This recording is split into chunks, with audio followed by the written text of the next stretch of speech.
குறைந்த விலை நிறைந்த தரம் தங்கள் தேவைகள் அனைத்தும் ஒரே இடத்தில் ஜெயச்சந்திரன்.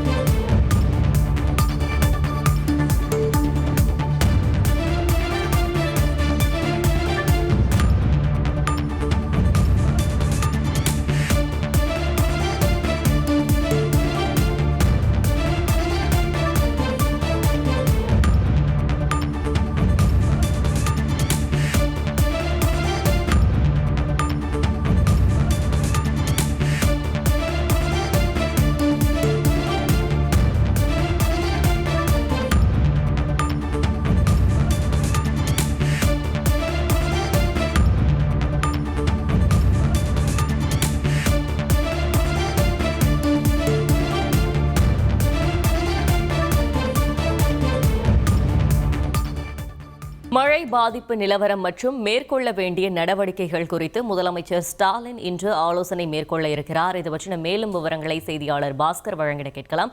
பாஸ்கர், வணக்கம். இந்த ஆலோசனை கூட்டத்தில் யாரெல்லாம் பங்கேற்க இருக்கிறார்கள்? இது தொடர்பான முழு விவரங்கள். அந்த புயல் காரணமாக தமிழகத்துல 14 மாவட்டங்கள்ல பெரிய அளவு பாதிப்பு இருக்கிறது. தஞ்சாவூர், திருவாரூர், நாகப்பட்டினம், மயிலாடுதுறை மாவட்டங்களில் கனமழை பெய்தது. சென்னை, திருவள்ளூர், காஞ்சிபுரம், செங்கல்பட்டு, விழுப்புரம் மாவட்டங்களிலும் கனமழை பெய்திருக்கிறது. இது போல திருவண்ணாமலை மாவட்டம், கடலூர், கள்ளக்குறிச்சி, விழுப்புரத்துல பாதிப்பு என்பது அதிகமாக இருக்கிறது. பல்வேறு மாவட்டங்களிலும் கனமழை மற்றும் சேதத்தை ஏற்படுத்தியது காரணமாக 2000 கோடி நிதி கேட்டு மத்திய அரசுக்கு பிரதமருக்கு தமிழக முதலமைச்சர் கடிதம் எழுதியிருக்கக்கூடிய நிலைமையில ஒரு 1 கோடி பேருக்கு மோசமான பாதிப்புகள் ஏற்பட்டிருக்கிறது. 69 லட்சம் குடும்பங்கள் பாதிக்கப்பட்டிருக்கிறதாகவும் அதில் சுட்டிக்காட்டியிருக்கிறார். இந்த நிலையில மழை பாதிப்பு, புயல் பாதிப்பு குறித்து இன்று தமிழக முதலமைச்சர் ஆலோசனை தொடர் ஆலோசனையாக மேற்கொள்ள உள்ளார்.